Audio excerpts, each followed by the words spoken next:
Hello, you're watching BBC News. I'm Anna Foster, live in Tel Aviv tonight, where Israel has called the killing of Iran's supreme leader Ayatollah Ali Khamenei a turning point in its war with Iran. Israel has carried out fresh strikes in the last few hours on the capital Tehran, as well as on Iran's defense and ballistic missile capabilities.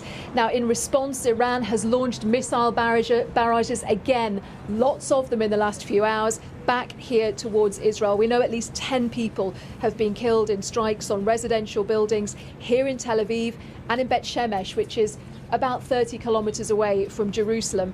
The Israeli army says that they are mobilizing now nearly 100,000 reservists for this military operation.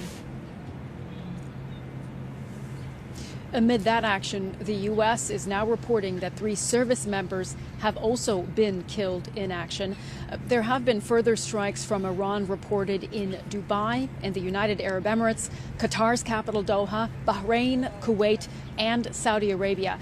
Airlines are continuing to cancel and divert flights that are serving the Middle East. That disruption has, of course, had a knock-on effect on other long-haul travel. Airlines are continuing to cancel and divert those flights, as we know, across the Middle East, as we're seeing this disruption really have effect across the globe.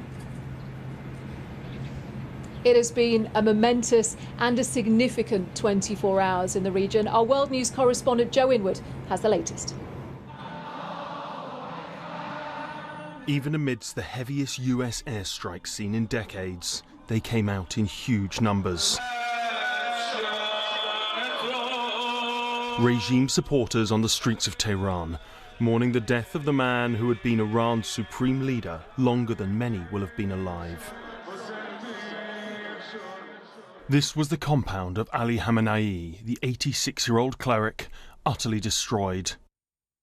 He may have been frail, here in one of his last public appearances, but he was the embodiment of the Islamic Republic. The central figure in this repressive regime, but not its sole source of power.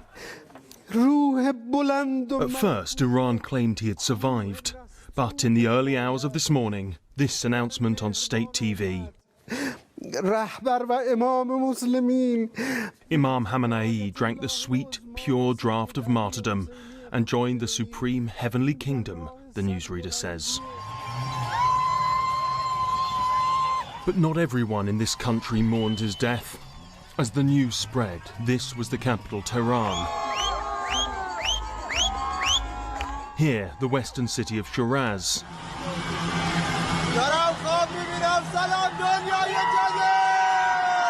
And this, Galadar in southern Iran. Protesters, many of whom will have lost friends or family in January's brutal suppression of dissent, that they held him responsible for. Whether opponents or supporters of the regime, few would doubt the significance of Ali Khamenei's death. A 3-person council will run the country for now. One of its members gave a defiant message to state TV. In the first phase, Iranian missiles were fired towards Israel, and it was painful. Today, even more painful, Iranian missiles are heading towards them. The Americans must know that they have stabbed the heart of the Iranian nation. Therefore, their hearts will be stabbed.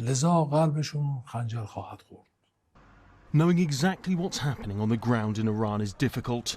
There is an almost total communications blackout. Yesterday, state TV claimed that a school in the south of the country was hit, reportedly killing more than 100 people, including children. The world must know the truth. This is a child's textbook. The children are buried beneath the rubble, and they were all civilians. They came here for school this morning. In Tehran, day 2 of these attacks, and they show little sign of letting up. As well as Ali Khamenei, the US and Israel have killed a number of Iran's top military leaders. It is undoubtedly a severe blow to the regime, but will not yet be a fatal one. Joe Inwood, BBC News.